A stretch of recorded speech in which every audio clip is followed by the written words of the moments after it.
Hi, I'm Sonia. I'm the Events and Communication Officer for Soft UK, and I'm also a support volunteer and a trisomy parent myself.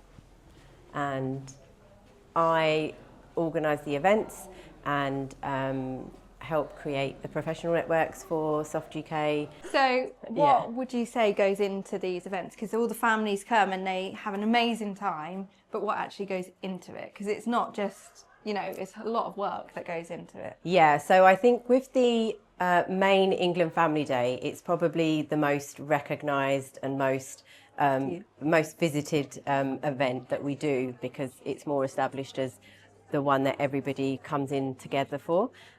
So I would say that we normally start organising that one about 8-9 months out, to A, just save the date out, and B, to try and make sure that we build on it from year on year.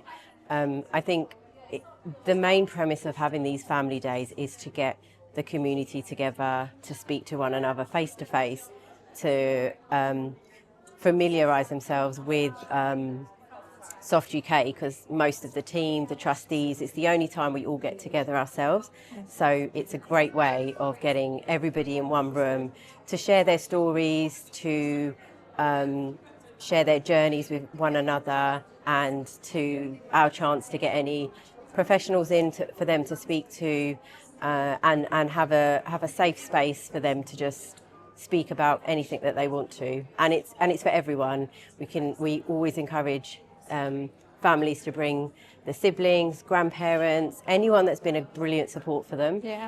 We want to hear about them. We want them to come, ahead with them as well, because they're such a big part of their journey as well, and we want to recognise that in the family day. Last year we even had the award winners, healthcare award winners, come along to the family day, and now Sarah's one of the professional advisors. Yeah, and it's amazing because you never know what's going to come out of them. And I find that every time you feel like you're never building on them, but actually you just don't know what's going to come out of them. So the other thing that we do is we do our soft annual event, annual awards, which is to recognise the healthcare professionals that have made such a good difference in our families' lives, and we give them a chance to it's a chance for us to say thank you, to recognise what they've done in our community. So we present that in front of other families, and they get a chance to come along, and we get to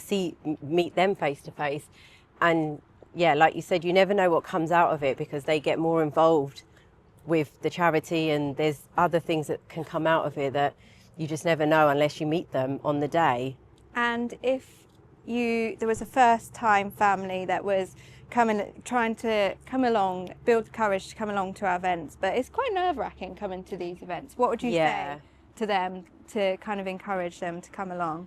Yeah, I think, the first time I came along to my first family day was when I'd lost my son, and it was 10 days after his funeral. So it was a big decision to join one of these days. Firstly, because I didn't know what to expect, and secondly, I just didn't know if it was going to be the right time. But it was the best decision I made for my journey, for my grief, for everything that I wanted to get out of it. There's no pressure for you to have to share your story. There's no pressure to talk to anyone. I feel like it is everyone there is so approachable and so friendly that it's impossible not to talk to anyone. And by the end of it, you're so glad that you did, because so many people can help you, and you don't realise that until you actually meet everyone. And I always say, like, you meet people that you would just never have met in your lifetime anyway, and this is the one thing that connects everybody together.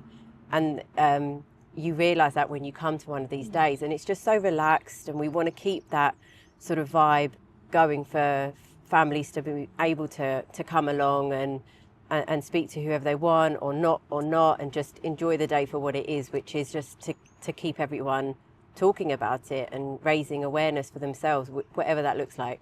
By the end of the family day in last year, it felt like it was a wedding reception. Like everyone was just talking, mingling, like it was such a safe space to be in. And I think you notice that you go through a variety of emotions throughout the whole day. I think you arrive nervous, a bit anxious. Yeah.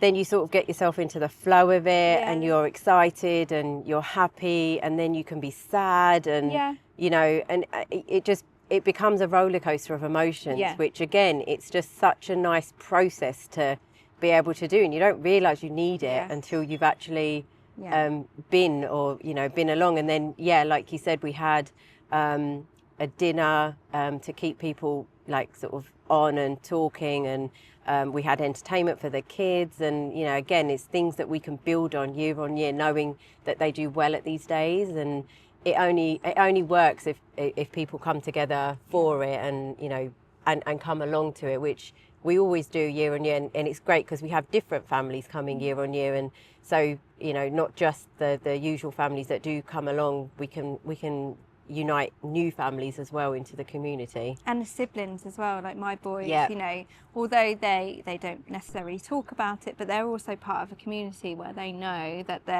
there's other families that have gone through the same as them. And they did a remembrance stone, and they've still kept that, you know. And it's just little ways of connecting them as well and keeping that memory alive. I think it's really so we have the lovely. remembrance ceremony that we hold, and again, we try and do different things, and we normally give the creche, the on-site creche, an activity for the children to get involved in that we can present at the ceremony at the end. And it's just another way of keeping the kids engaged, because like the kids, the siblings, sometimes they're too young to understand what's going on, but they'll grow up, and it's only what we expose them to that they will remember. So those kind of things, they'll remember it as an activity, but when they're older, we can actually explain, this is what you did for your brother or your sister, and it's an amazing thing to remember them and how to remember them as well. Yeah, definitely. So